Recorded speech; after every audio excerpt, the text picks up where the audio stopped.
الرحمن الرحیم۔ حضرت ابو ہریرہ راوی ہے کہ سرکار دو عالم صلی اللہ علیہ وآلہ وسلم سے مشرکوں کے اولاد کے بارے میں پوچھا گیا کہ مرنے کے بعد دوزخ میں جائیں گے جنت میں، تو آپ صلی اللہ علیہ وآلہ وسلم نے فرمایا کہ اللہ ہی بہتر جانتا ہے۔ مراد یہ ہے کہ یہاں پر مراد اس سے یہ دیا گیا ہے کہ اگر زندہ رہتے تو وہ کیا عمل کرتے اللہ تعالیٰ ہی جانتے ہیں۔ تو اب اس کے بارے میں جو ہے نا علماء کرام کے اندر مختلف اقوال ہیں، لیکن صحیح اور اولا یہی ہے کہ اس بارے میں توقف کرنا چاہیے، یعنی نہ تو ان کو دوستی کہا جائے اور نہ جنتی کہا جائے۔ اللہ تعالیٰ کی ذات یہ ان کی بات ہو رہی جو مشرکین کی اولاد بچپن میں فوت ہوئی۔ اللہ تعالیٰ کی ذات اب اس صحیح نتیجے پر پہنچنے کی توفیق عطا فرمائے۔ الرحمن الرحیم۔ حضرت ابو ہریرہ راوی ہے کہ سرکار دو عالم صلی اللہ علیہ وآلہ وسلم سے مشرکوں کے اولاد کے بارے میں پوچھا گیا کہ مرنے کے بعد دوزخ میں جائیں گے جنت میں، تو آپ صلی اللہ علیہ وآلہ وسلم نے فرمایا کہ اللہ ہی بہتر جانتا ہے۔ مراد یہ ہے کہ یہاں پر مراد اس سے یہ دیا گیا ہے کہ اگر زندہ رہتے تو وہ کیا عمل کرتے اللہ تعالیٰ ہی جانتے ہیں۔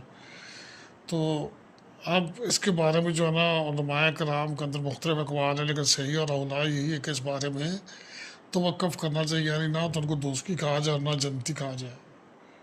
اللہ تعالیٰ کی ذات یہ ان کی بات ہو رہی جو مشرکین کی اولاد بچپن میں فوت ہوئی۔ اللہ تعالیٰ کی ذات اب اس صحیح نتیجے پر پہنچنے کی توفیق عطا فرمائے۔ الرحمن الرحیم۔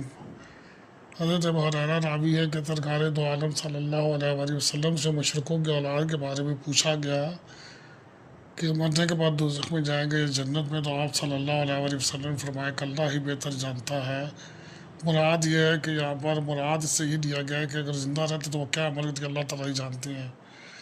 تو اب اس کے بارے میں جو ہے نا علماء کرام کے اندر مختلف اقوال ہیں، لیکن صحیح اور اولا یہی ہے کہ اس بارے میں توقف کرنا چاہیے، یعنی نہ تو ان کو دوستی کہا جائے اور نہ جنتی کہا جائے۔